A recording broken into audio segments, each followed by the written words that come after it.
International taekwondo championship میں Pakistan team کی تیاریاں آخری مراحل میں۔ ٹیم پاکستان عالمی مقابلے میں شرکت کے لیے عنقریب UAE روانہ ہوگی۔ چیمپئن شپ کا انعقاد UAE کی ریاست فجیرہ میں ہو رہا ہے۔ مقابلوں میں دنیا بھر سے 2000 سے زائد ایتھلیٹس حصہ لے رہے ہیں۔ اس مرتبہ کمپٹیشن انتہائی سخت ہونے کی توقع ہے۔ رواں سال فیڈریشن اسلام آباد میں 2 بڑے ایونٹس منعقد کرائے گی۔ پاکستان اوپن اور پہلی ساؤتھ ایشین تائیکوانڈو چیمپئن شپ اسلام آباد میں منعقد ہوں گی۔ پاکستان تائیکوانڈو فیڈریشن متحدہ عرب امارات میں منعقد ہونے والی 8ویں Fujairah open international taekwondo championship میں پاکستان کے ایتھلیٹس اور آفیشلز کا 100 سے زائد رکنی دستہ UAE بھیجے گا۔ یہ بات پاکستان تائیکوانڈو فیڈریشن کے صدر lieutenant colonel retired Waseem Ahmed نے بتائی۔ ان کا کہنا تھا کہ بین الصوبائی رابطہ کے وفاقی وزیر فہمیدہ مرزا کی ہدایات کے مطابق پاکستان تائیکوانڈو فیڈریشن نے اس میگا ایونٹ کی تیاری شروع کر دی ہے، جس میں دنیا بھر سے 2000 ایتھلیٹس حصہ لیں گے۔ انہوں نے مزید بتایا کہ اس سال 2020 میں پاکستان کے شہر اسلام آباد میں 2 بڑے ایونٹس کا انعقاد ہوگا، جس میں پاکستان اوپن اور پہلی ساؤتھ ایشین تائیکوانڈو چیمپئن شپ شامل ہے۔ وسیم احمد کا کہنا تھا کہ ان کی کوشش ہے کہ سال 2020 میں ہونے والے تمام انٹرنیشنل اور نیشنل ایونٹس میں پاکستان کے کھلاڑی بھرپور حصہ لیں اور اپنی عمدہ کارکردگی کے جوہر دکھا کر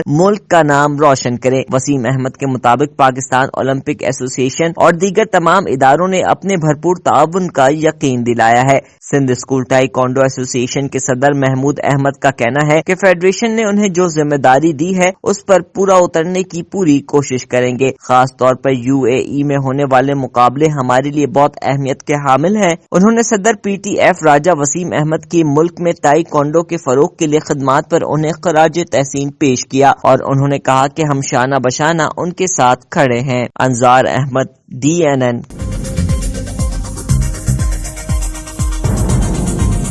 نیوز سے اپ ڈیٹ رہنے کے لیے ہمارے چینل کو سبسکرائب کریں اور بیل آئیکن پر کلک کریں۔